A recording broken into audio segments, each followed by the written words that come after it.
अ, हम भारत का संवैधानिक इतिहास पढ़ने जा रहे हैं जो कि भारतीय राज्य व्यवस्था व इतिहास दोनों विषयों में काम आएगा। जो भी हमारे भारत का संवैधानिक इतिहास रहा है उसके संबंध में, जैसे कि हम लोग जानते हैं कि सन 1600 ईस्वी में ईस्ट इंडिया कंपनी भारत आई थी व्यापार करने। 1765 में बंगाल, बिहार और उड़ीसा के दीवानी अधिकार प्राप्त किए गए थे और इस तरह से ईस्ट इंडिया कंपनी भारत में एक क्षेत्रीय शक्ति बन गई। इसके साथ ही 1858 में ताज का शासन शुरू हुआ, जो कि आगे चल के ख़त्म होते हुए 1947 में भारत हमारा स्वतंत्र हो गया। और इस तरह से ये एक शॉर्ट ब्रीफिंग थी इस चीज़ की। अब कंपनी का शासन जब शुरू हुआ 1773 से 1858 तक, तो 1773 का जो रेगुलेटिंग एक्ट था भारत में, ये था क्या रेगुलेटिंग, जैसे कि आप लोग समझ रहे होंगे रेगुलेटिंग एक्ट का मतलब ही है कि रेगुलेट करना अर्थात नियंत्रित करना। तो भारत में ईस्ट इंडिया कंपनी के कार्यों को नियमित और नियंत्रित करने के लिए, मतलब रेगुलेट करना और कंट्रोल करना, इस दिशा में ब्रिटिश सरकार द्वारा उठाया गया पहला कदम था भारत में। इसके बाद कंपनी के प्रशासनिक और राजनीतिक कार्यों को एक मान्यता भी मिल गई। भारत में केंद्रीय प्रशासन की नींव रखी गई। जो ये रेगुलेटिंग एक्ट था इसके तहत भारत में केंद्रीय प्रशासन अर्थात कोई एक बॉडी थी जो कि ईस्ट इंडिया कंपनी के कार्यों को नियंत्रित कर रही थी। अब इस एक्ट की कुछ विशेषताएं हैं। तो इन विशेषताओं में है, पहला कि बंगाल का जो गवर्नर हुआ करता था, ये बंगाल का गवर्नर जनरल उसको पदनाम दे दिया गया। अब यदि गवर्नर जनरल पदनाम दिया है तो इसकी सहायता के लिए भी एक 4 सदस्यीय कार्यकारी परिषद का भी गठन किया गया। जैसे कि पहला governor general Lord Warren Hasting था। ये पहला गवर्नर जनरल भी था और बंगाल का भी प्रथम गवर्नर जनरल था। अब क्योंकि ये गवर्नर जनरल है तो इसके अंडर बहुत सारे और भी क्षेत्र होने चाहिए। तो यहाँ पे आगे है कि मद्रास और बम्बई के जो गवर्नर हैं वो बंगाल के गवर्नर जनरल के अधीन हो गए। अगला पॉइंट है कि 1774 में कलकत्ता में एक सुप्रीम कोर्ट अर्थात उच्चतम न्यायालय की स्थापना की गई, जिसमें एक मुख्य न्यायाधीश और अन्य न्यायाधीश होते थे। और कंपनी के कर्मचारियों को निजी व्यापार और उपहार देना व रिश्वत लेना प्रतिबंधित कर दिया गया। ये पारदर्शी व्यवस्था के लिए उठाया गया एक कदम था कि कंपनी के जो कर्मचारी होते थे वो निजी व्यापार नहीं कर सकते थे और गिफ्ट और रिश्वत ये सब नहीं दे सकते थे। अब ब्रिटिश सरकार का कोर्ट ऑफ डायरेक्टर्स के माध्यम से कंपनी पर नियंत्रण सख्त हो गया। इसे भारत में इसके राजस्व, नागरिक और सैन्य मामलों की जानकारी ब्रिटिश सरकार को देना आवश्यक कर दिया गया। अब अगला, इस तरह से हमारा 1773 का रेगुलेटिंग एक्ट था। अब हम आते हैं 1784 के पिट्स इंडिया एक्ट पर। तो ये आखिर आया कैसे? तो 1781 में एक एक्ट ऑफ सेटलमेंट पारित हुआ था। इसके बाद 1784 में पिट्स इंडिया एक्ट आया। अर्थात एक्ट ऑफ सेटलमेंट का मतलब है कुछ नियम, कायदे, कानून जो कि इस एक्ट ऑफ सेटलमेंट के तहत निर्धारित किए गए थे, इसी को और रिफाइन करते हुए 1784 में पिट्स इंडिया एक्ट आया था। इसमें हुआ क्या था कि इसने कंपनी के राजनीतिक और वाणिज्यिक कार्यों को पृथक पृथक कर दिया। जो उसके राजनीतिक कार्य और वाणिज्यिक कार्य, इन पर अलग अलग कर दिया दोनों को। अब निदेशक मंडल की एक स्थापना की गई अर्थात बोर्ड ऑफ डायरेक्टर्स की। कंपनी के व्यापारिक मामलों के अधीक्षण की अनुमति दे दी गई अर्थात सुपरविजन की अनुमति दे दी गई। और एक दूसरा नियंत्रण बोर्ड बनाया गया, बोर्ड ऑफ कंट्रोल, कंपनी के राजनीतिक मामलों के प्रबंधन के लिए। और इसी तरह से भारत में द्वैत शासन की एक व्यवस्था भी प्रारंभ हुई। द्वैत शासन का मतलब है कि कंपनी के जो वाणिज्यिक कार्य अलग, उसके लिए अलग एक बॉडी निदेशक मंडल था, और दूसरा जो राजनीतिक कार्य थे, पॉलिटिकल मामले थे, इसके लिए एक बोर्ड ऑफ कंट्रोल था। तो जो बोर्ड ऑफ कंट्रोल था उसको यह शक्ति थी कि वह ब्रिटिश नियंत्रित भारत में सभी नागरिक, सैन्य, सरकार व राजस्व गतिविधियों का नियंत्रण व अधीक्षण करे। अर्थात कंपनी की एक्टिविटी, क्योंकि कंपनी ने पहले भारत में धीरे धीरे जो व्यापार करना शुरू किया था, उसका मेन उद्देश्य था पहले अर्थ कमाना, पैसे कमाना। उसको भारतीय जो रजवाड़े थे या भारतीय जो राजा थे, उनसे कई बार कंपनी को समस्या होती थी। इस वजह से कंपनी ने धीरे धीरे पॉलिटिकल मामलों में भी हस्तक्षेप करना शुरू किया और कई जगह के दीवानी राजस्व अधिकार प्राप्त किए। तो इस वजह से ब्रिटिश गवर्नमेंट को लगा कि कंपनी को रेगुलेट करना ज़रूरी है, नहीं तो फिर ये स्वेच्छाचारिता पूर्व व्यवहार करके और चीज़ें खराब कर सकते हैं। इसी वजह से ही 1773 का रेगुलेटिंग एक्ट आया था, क्योंकि कंपनी तो सन 1600 में ही आ गई थी, है ना। तो उसको रेगुलेट करने 1773 का एक रेगुलेटिंग एक्ट, इसके बाद 1784 में पिट्स इंडिया एक्ट। अब इन दोनों एक्ट के बाद अब कुछ चार्टर अधिनियम आए, चार्टर एक्ट्स।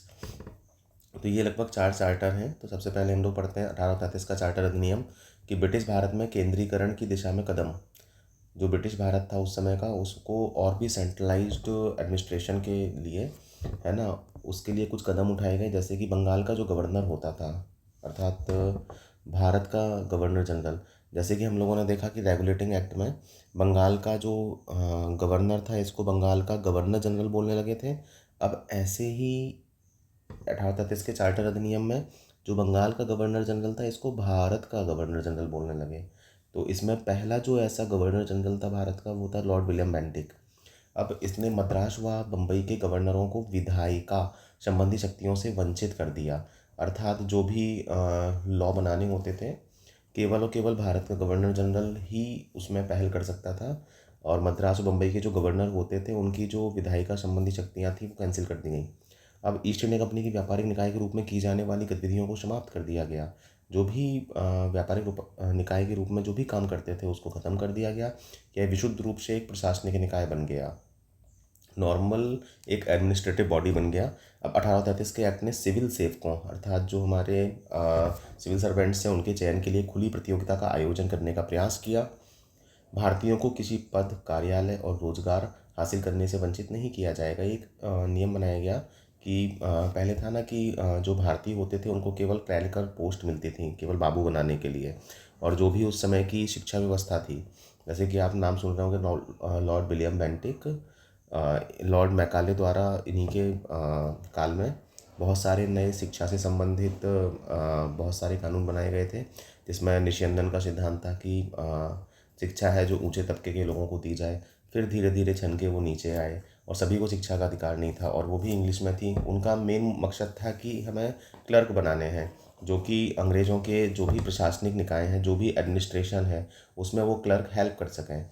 तो 1833 के अधिनियम से एक बहुत बड़ा परिवर्तन आया कि सिविल सेवकों के चयन के लिए खुली प्रतियोगिता का आयोजन करने का प्रयास किया गया, और जो भारतीय थे हमारे, उनको किसी भी पद, कार्यालय और रोजगार से हासिल करने से वंचित नहीं किया जाएगा। अर्थात अब वो सिविल सर्विसेज में बैठ सकते हैं। हालांकि कोर्ट ऑफ डायरेक्टर के विरोध के कारण इस प्रावधान को समाप्त कर दिया गया, क्योंकि ये फर्स्ट टाइम यदि हो रहा है तो ऑब्वियस सी बात है कि कोर्ट ऑफ डायरेक्टर्स उनका जो है वो विरोध करेगा। तो इसीलिए इस कानून को समाप्त भी कर दिया गया। ये एक असफल कानून रहा। इसके बाद भारतवासियों को अपने देश के प्रशासन में कुछ हिस्सा लेना संभव बनाया गया। अर्थात सिविल सेवा व प्रशासन में भारतीयों का जो है योगदान, यहाँ से शुरुआत होती है। भले असफल रहा, लेकिन शुरुआत होती है। अब गवर्नर जनरल की परिषद में एक कानूनी सदस्य की नियुक्ति, जो कि लॉर्ड मैकाले था। इस तरह से अब किसी भी भारतीय को race, religion, birth, sex, caste के आधार पर किसी भी कंपनी के अधीन पद व सेवा के अयोग्य नहीं माना जा सकेगा। ये भी एक प्रावधान इसमें किया गया। अर्थात विभेद का प्रतिषेध, मतलब किसी भी भारतीय के साथ कोई विभेद नहीं किया जाएगा। अब इसके बाद आता है 1858 से 1947 तक का काल। तो अब 1833 के चार्टर के बाद 1853 का चार्टर अधिनियम है, कि संवैधानिक विकास की दृष्टि से इम्पोर्टेंट था। अर्थात इसमें विधान परिषद का प्रारंभ शुरू किया गया। विशेषताएं थी इसकी कि गवर्नर जनरल की परिषद के विधायी एवं प्रशासनिक कार्यों को अलग अलग कर दिया गया। अभी हम लोग देख रहे थे कि जो 1833 के चार्टर में कि जो भी कंपनी का शासन था, वो केवल और केवल एडमिनिस्ट्रेटिव लेवल पर सीमित रह गया था। अब उसमें भी अंदर डिवीजन किए गए, कि उसमें विधायी कार्य अलग कर दिए, प्रशासनिक कार्य भी अलग कर दिए। परिषद में 6 नए पार्षद और जोड़े गए, इन्हें विधान पार्षद कहा गया। दूसरे शब्दों में इसने गवर्नर जनरल के लिए नई विधान परिषद का गठन किया, जिसे भारतीय या केंद्रीय विधान परिषद कहा गया। परिषद की इस शाखा ने छोटी संसद की तरह कार्य किया। अर्थात गवर्नर जनरल के साथ 6 नए ऐसे लोग थे जो पार्षद के रूप में थे, और वो एक छोटी संसद की तरह कार्य करते थे, जिसमें से 2 सदस्य तो ब्रिटिश होते थे और 4 सदस्य राजा लिए गए, बनारस के, पटियाला के, और ऐसे ही 2 और राजा। तो इस तरह से कहने का मतलब है कि कंपनी ने ये दिखाया कि हम भारतीय लोगों को भी शामिल कर रहे हैं। आगे, सिविल सेवकों की भर्ती के लिए खुली प्रतियोगिता का आयोजन खुली प्रतियोगिता परीक्षा का शुभारंभ विशिष्ट सिविल सेवा भारतीय नागरिकों के लिए भी खोल दी गई। मैकाले समिति आई, कंपटीशन योग्यता के आधार पर भर्ती का विचार किया इसने, मैकाले समिति ने, कि योग्यता जिसमें हो वो आगे जाए। तो सिविल सेवा परीक्षा की शुरुआत हुई, जो कि पीछे जो असफल रहा था, अब ये काम जो है सफल रहा। मतलब यहाँ पर सिविल सेवा के संबंध में कुछ प्रावधान किए गए थे जो कि असफल हो गया था कोर्ट ऑफ डायरेक्टर के विरोध के कारण। लेकिन आगे चल के 1853 में ये चीज़ यहाँ पर सफल होती हुई दिख रही थी कि एक ओपन कंपटीशन शुरू किया गया सिविल सर्विसेज के लिए, और जो विशिष्ट सिविल सेवा थी इसमें भारतीय लोग भी प्रतिभाग करने लगे और सिलेक्ट होने लगे। और इस संबंध में मैकाले समिति आई, जो कि जिसने रूल रेगुलेशन बनाए कि कंपटीशन किस हिसाब से होगा, कि योग्यता के आधार पर होगा या ब्रिटिश और भारत के बीच जो रेस को लेके जो विभाजन था उसके आधार पर होगा। अब डिप्लोमेसी ऑफ ब्रिटिश गवर्नमेंट, संसद द्वारा कंपनी का शासन कभी भी समाप्त हो सकता है। अब ब्रिटिश गवर्नमेंट ने भी जो है एक डिप्लोमेसी की एक कूटनीति चली कि ब्रिटिश संसद द्वारा कि कंपनी का शासन कभी भी समाप्त हो सकता है, क्योंकि कंपनी को बहुत ज़्यादा पावर यहाँ भारत में बढ़ गए थे। अब सत्ता का विकेंद्रीकरण भी 1853 के एक्ट के तहत हुआ। केंद्रीय विधान परिषद में स्थानीय प्रतिनिधित्व प्रारंभ हो गया। गवर्नर जनरल की परिषद में 6 नए सदस्यों में 4 का चुनाव बंगाल, मद्रास, बम्बई और आगरा की स्थानीय प्रांतीय सरकारों द्वारा किया जाने लगा।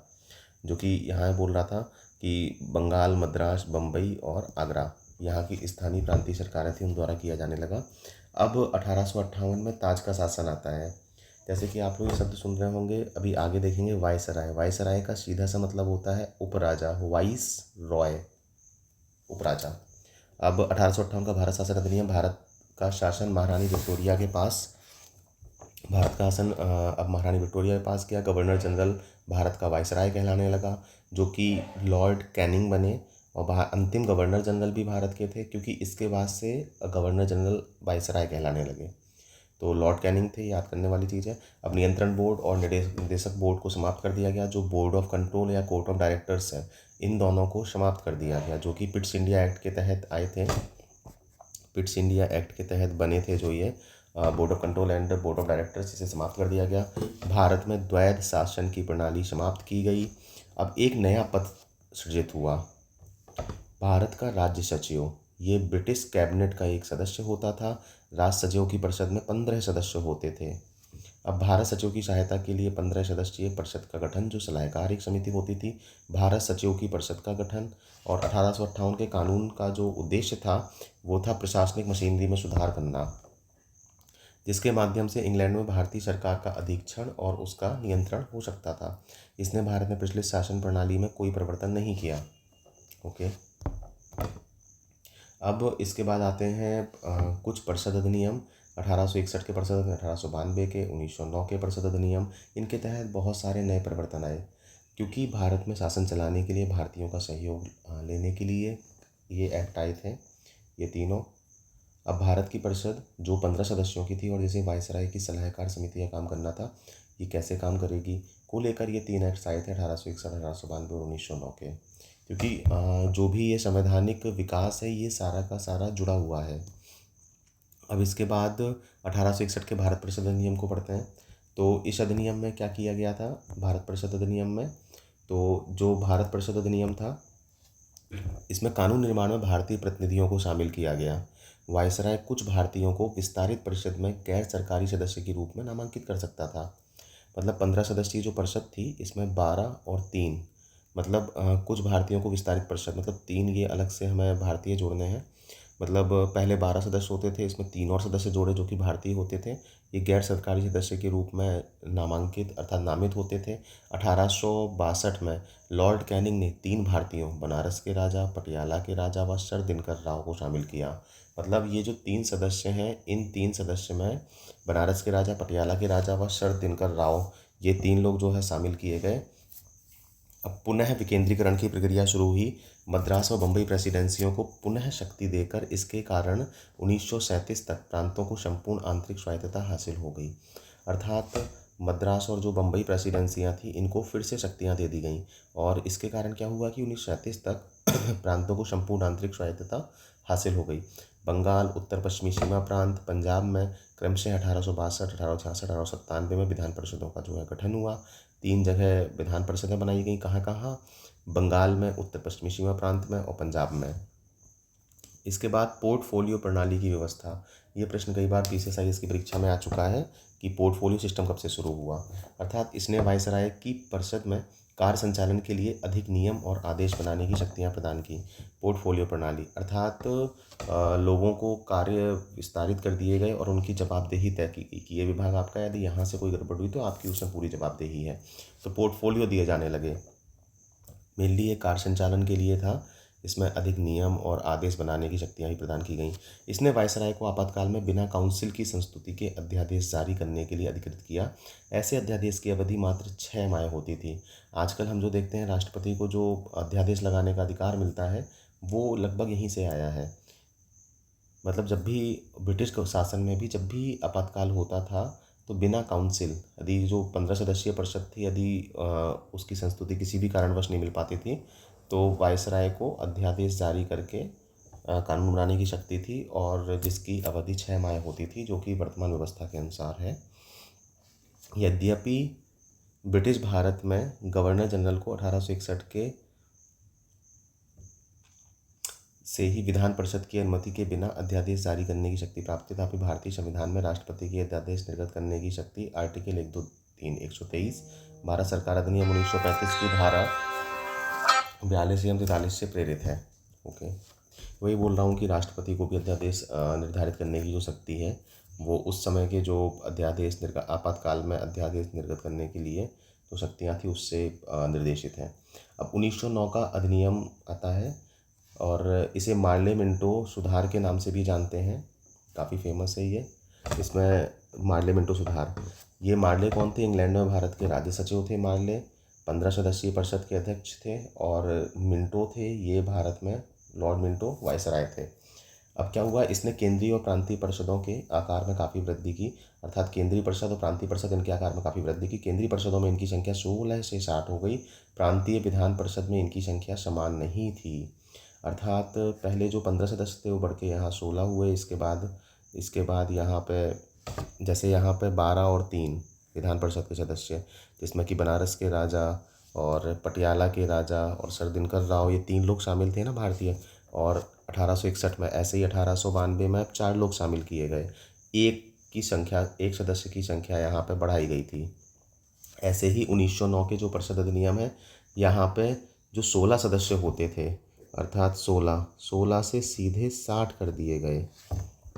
ओके, मतलब यहाँ पे विकेंद्रीकरण बोल सकते हैं इसको। अब केंद्रीय परिषद में सरकारी बहुमत बनाए रखा गया। प्रांतीय परिषद में गैर सरकारी सदस्यों के बहुमत की अनुमति दी गई। दोनों स्तरों पर विधान परिषद के चर्चा कार्यों का दायरा बढ़ाया गया। उदाहरण के लिए अनुपूरक प्रश्न पूछना, बजट पर संकल्प रखना आदि। मतलब अनुपूरक प्रश्न भी ये 1909 के एक्ट से आया। पहली बार किसी भारतीय को वायसराय के साथ एसोसिएशन या गवर्नर की कार्य परिषद के साथ एसोसिएशन बनाने का प्रावधान किया गया। ऑब्वियस सी बात है कि अभी तक वायसराय के साथ शामिल नहीं होते थे, क्योंकि जो 15 सदस्यीय ये परिषद होती थी, ये राज्य सचिव की थी। यहाँ पे 16 सदस्यीय राज्य सचिव की परिषद, अब यहाँ पे 60 सदस्यों की राज्य परिषद थी, जैसे कि केंद्रीय परिषद और प्रांतीय परिषद में बांटा गया था। तो कहने का मतलब है कि जो भारतीय थे, इनको वायसराय के साथ और गवर्नर की कार्य परिषद, जो कि पहले ही शामिल था, वायसराय के साथ एक नया शामिल हुआ कि एसोसिएशन बनाने का अधिकार प्राप्त हुआ। इसमें सांप्रदायिक प्रतिनिधित्व, अर्थात पृथक निर्वाचन के आधार पर मुस्लिमों के लिए पृथक प्रतिनिधित्व की व्यवस्था आई। लॉर्ड मिंटो को सांप्रदायिक निर्वाचन का जनक कहा जाता है। यहाँ से ही सांप्रदायिकता से संबंधित कई सारे प्रतिनिधित्व शुरू हुए। इसने प्रेसिडेंसी, कॉरपोरेशन और चैम्बर ऑफ कॉमर्स, विश्वविद्यालयों और जमींदारों के लिए अलग प्रतिनिधित्व का प्रावधान किया। इसने लगभग मुसलमानों के लिए हो गया, है ना। इसके अलावा जो है प्रेसिडेंसी, कॉरपोरेशन है, चैम्बर ऑफ कॉमर्स है, विश्वविद्यालय और जमींदारों के लिए अलग प्रतिनिधित्व का प्रावधान किया है। ओके, इसके बाद आता है भारत शासन अधिनियम। भारत शासन अधिनियम 1919, ये भी काफ़ी महत्वपूर्ण है। केंद्र में द्विसदनीय व्यवस्था प्रारंभ हुई, जैसे लोकसभा और राज्यसभा कैसे देखते हैं। जो मॉन्टेग्यू भारत के राज सचिव थे। चेम्सफोर्ड भारत में वायसराय थे, लॉर्ड चेम्सफोर्ड। केंद्रीय और प्रांतीय विषयों की सूची की पहचान कर राज्यों पर केंद्रीय नियंत्रण कम किया गया। केंद्र द्वारा प्रांतों को विधायी शक्ति का हस्तांतरण किया गया। प्रांतीय विषय जो भी होते थे, इनको हस्तांतरित और आरक्षित 2 विषयों में बांटा गया। हस्तांतरित विषय में गवर्नर का शासन हुआ करता था, और आरक्षित में गवर्नर कार्यपालिका परिषद की सहायता से शासन करता था, जो विधान परिषद के प्रति उत्तरदायी नहीं थी। अब जो गवर्नर का शासन था, ये 60 सदस्य जो विधान परिषद हुआ करती थी कि विधान परिषद के प्रति उत्तरदायी मंत्री की सहायता से कुछ अधिकार इसमें भारतीयों को भी दिए गए। ऐसे ही आरक्षित जो विषय थे, यहाँ पे गवर्नर जो काम करता था वो कार्यपालिका परिषद की सहायता से शासन करता था, जो विधान परिषद के प्रति उत्तरदायी नहीं थी। ये गवर्नर की मनमानी चला करती थी इस पर। अब ये व्यवस्था द्वैत व्यवस्था कहलाती है, द्वैत शासन। यह काफ़ी हद तक जो है असफल भी रही, क्योंकि यहाँ मनमानी, स्वेच्छाचारिता, ये सब चीज़ें शामिल हुई। अब क्या हुआ कि इसने पहली बार देशों में द्विसदनीय व्यवस्था और प्रत्यक्ष निर्वाचन की शुरुआत की। भारतीय जो विधान परिषद थी, ये द्विसदनीय व्यवस्था अर्थात लोकसभा और राज्यसभा, यहाँ से शुरुआत होती है 1919 के एक्ट से। दोनों सदनों के बहुसंख्यक सदस्यों को प्रत्यक्ष निर्वाचन के माध्यम से निर्वाचित किया जाता था, डायरेक्ट इलेक्शन। वायसराय कार्यकारी परिषद के 6 सदस्यों में से 3 का भारतीय होना आवश्यक था, ये भी चीज़ शुरू की गई। इसने सांप्रदायिक निर्वाचन के माध्यम से पृथक निर्वाचन सिद्धांत विस्तारित किया, जो पहले मुसलमानों के लिए था, अब सिखों के लिए भी, आंग्ल भारतीयों के लिए, ईसाइयों के लिए, यूरोपियों के लिए भी विस्तारित हुआ। अब इसने मताधिकार भी प्रारंभ किए। इसने संपत्ति, कर या शिक्षा के आधार पर सीमित संख्या में लोगों को मताधिकार दिया। पहले जो भी विधान परिषद थी या कार्यकारी जो सदस्य होते थे, वायसराय के टीम में, तो यहाँ पे पहले मताधिकार शामिल नहीं था। लेकिन जिसके पास बहुत संपत्ति है, जो टैक्स बहुत ज़्यादा भर रहा है, या जिसके पास हायर एजुकेशंस हैं, उनको भी बहुत ही लिमिटेड लेवल पे मताधिकार का अधिकार दिया गया। अर्थात यहाँ मताधिकार प्रारंभ किया गया 1919 में। इसके बाद एक लोक सेवा आयोग का गठन किया गया। 1926 में CPSC का गठन हुआ, मतलब जिसे बोलते थे केंद्रीय लोक सेवा आयोग। इसके पश्चात अब आता है भारत शासन अधिनियम 1935। तो ये मिनी कॉन्स्टिट्यूशन भी बोलते हैं इसको, 1935 के अधिनियम को। हमारे वर्तमान संविधान में बहुत सारी व्यवस्थाएं इसी से ली गई हैं। ओके, यह एक्ट भारत में पूर्ण उत्तरदायी सरकार के गठन में एक मील का पत्थर साबित हुआ। यह एक लंबा और विस्तृत दस्तावेज था, जिसमें 321 धाराएं और 10 अनुसूचियाँ थीं। जैसे कि अभी जितने हमारे संविधान में अनुच्छेद हैं, वो इस पर आधारित हैं, और जितनी भी शेड्यूल या अनुसूचियाँ हैं, अनुसूचियाँ अपने आप में संविधान के किसी भी अनुच्छेद का विस्तारित रूप है। तो विशेष किसी अनुच्छेद में यदि विस्तृत वर्णन होगा तो वो अनुसूचियों में होगा। ओके, अखिल भारतीय संघ की स्थापना की गई, जिसमें राज्य और रियासतों को एक इकाई की तरह माना गया। विभाजन किया गया, संघीय सूची, अवशिष्ट संघीय सूची, राज्य सूची और संवर्ती सूची। देखिए यहाँ से चीज़ें आ रही हैं, संघ सूची, राज्य सूची और संवर्ती सूची। संघीय सूची में 59 विषय हुआ करते थे, राज्य सूची में 54 विषय, संवर्ती सूची में 36 विषय। संवर्ती सूची सम्मिलित थी संघ सूची और राज्य सूची दोनों से संबंधित। अब अवशिष्ट शक्तियाँ जो थीं वो वायसराय में निहित कर दी गईं। यह व्यवस्था कभी अस्तित्व में नहीं आई, क्योंकि देसी रियासतों ने इसमें शामिल होने से मना कर दिया गया, और केंद्र और राज्यों के बीच शक्तियों का विभाजन हुआ। इसमें कहने का मतलब ओवरऑल इसका जो भी क्रक्स है वो है केंद्र और राज्यों की शक्तियों का विभाजन, चाहे वो संघ, राज्य और संवर्ती सूची के रूप में हो, या अवशिष्ट शक्तियाँ वायसराय के पास हो, जो भी है। क्योंकि देसी रियासतें उस समय थी, वो किसी राज्य सूची या संघ सूची के तहत आना ही नहीं चाहते थे, वो स्वायत्त रूप से शासन करना चाहते थे। इसीलिए देसी रियासतों ने इसमें विरोध किया, जो कि उस समय 1935 में अस्तित्व में नहीं आ पाई व्यवस्था। अब प्रांतों में द्वैत व्यवस्था समाप्त हो गई, अर्थात प्रांतीय स्वायत्तता का शुभारंभ हुआ, और केंद्र में द्वैत प्रणाली का शुभारंभ हुआ। संघीय सरकार स्थानांतरित और आरक्षित 2 विषयों में बट गई। अब इसने 11 में से 6 में द्विसदनीय व्यवस्था प्रारंभ की, अर्थात लोकसभा और राज्यसभा। इसने दलित जातियों, महिलाओं, मजदूर वर्ग के लिए अलग से निर्वाचन व्यवस्था कर सांप्रदायिक व्यवस्था का शुभारंभ किया। इसने भारत परिषद अधिनियम 1858 द्वारा स्थापित भारत परिषद को समाप्त कर दिया। इंग्लैंड में भारत सचिवों को सलाहकारों की एक टीम मिल गई। ओके, मताधिकार का विस्तार किया गया, लगभग 10% जनसंख्या को मत का अधिकार मिल गया, जो कि पहले संपत्ति, कर या शिक्षा के आधार पर था। अब लगभग 10% जनसंख्या को अधिकार दिया जाने लगा। अब RBI की स्थापना भी की गई, जो हम आजकल भारतीय रिजर्व बैंक देखते हैं। अब इसमें RBI की स्थापना की गई, रिजर्व बैंक ऑफ इंडिया, देश की मुद्रा और साख पर नियंत्रण के लिए। इसने ना केवल संघीय लोक सेवा आयोग अर्थात यूपीएससी अर्थात सीपीएससी उस समय होता था 1937, ना केवल उसकी स्थापना की बल्कि प्रांतीय सेवा आयोग पीएससी और दो या अधिक राज्यों के लिए संयुक्त सेवा आयोग की भी स्थापना की। इसके तहत 1 अक्टूबर 1937 में संघीय न्यायालय की भी स्थापना हुई। मुख्य न्यायाधीश सर मॉरिस गुएयर थे उसमें। और भारतीय संविधान में राष्ट्रपति को अध्यादेश निर्गत करने की शक्ति प्रेरित है 1935 के एक्ट से। और वर्मा भारत से अलग हुआ 1937 में। इस तरह से हमारा जो संवैधानिक भारत का इतिहास है, इस तरह से उसके जो महत्वपूर्ण बिंदु है उनको हम इस तरह से तैयार कर सकते हैं। और मेन जो थीम है वो आप इस तरह से समझ सकते हैं कि हमारे भारत का नक्शा है, इसमें बंगाल एक प्रेसिडेंसी थी, महाराष्ट्र एक प्रेसिडेंसी और मद्रास एक प्रेसिडेंसी। बंगाल के सबसे पहले गवर्नर तीनों जगह हुआ करते थे, बंगाल में, महाराष्ट्र में और मद्रास में। बाद में बंगाल को ज़्यादा पावर दे दी गई, यहाँ के गवर्नर को गवर्नर जनरल कहा जाने लगा। बाद में इसी को भारत का गवर्नर जनरल कहा जाने लगा। बाद में इसी को भारत के गवर्नर जनरल 1858 का जब एक्ट आया तो यहाँ पे भारत का वायसराय भी कहा जाने लगा। तो कहने का मतलब है कि बंगाल शुरुआत से अब तक शक्ति का केंद्र रहा है। तो इसमें जो इम्पोर्टेंट चीज़ें हैं पढ़ने वाली वो ये हैं कि 1773 का रेगुलेटिंग एक्ट पढ़ना चाहिए, 1784 का एक्ट, 1833 का चार्टर एक्ट, 1813 का भी एक एक्ट है चार्टर का। उसमें कुछ चीज़ें हुई थी कि भारत में शिक्षा के प्रसार के लिए लगभग 1 लाख रुपए दिए गए थे। इसके अलावा कुछ चीज़ें और इसमें शामिल थी जो बहुत ज़्यादा महत्वपूर्ण नहीं है, इसीलिए इसमें छोड़ा गया है। इसके साथ ही जो है 1853 का चार्टर पढ़ना है। इसके बाद ताज का शासन 1858 से 1947 तक, 1858 का भारत शासन अधिनियम। अब इसके बाद कुछ और भारत परिषद अधिनियम है 1861 का, 1892, 1909, जो कि केवल और केवल संबंधित थे शासन चलाने के लिए। अब इसके बाद 1861 का पढ़ना है, फिर 1892 का, फिर 1909 का, जिसे कि मार्ले मिंटो सुधार भी कहते हैं, और जिसमें मिंटो भारत के वायसराय थे।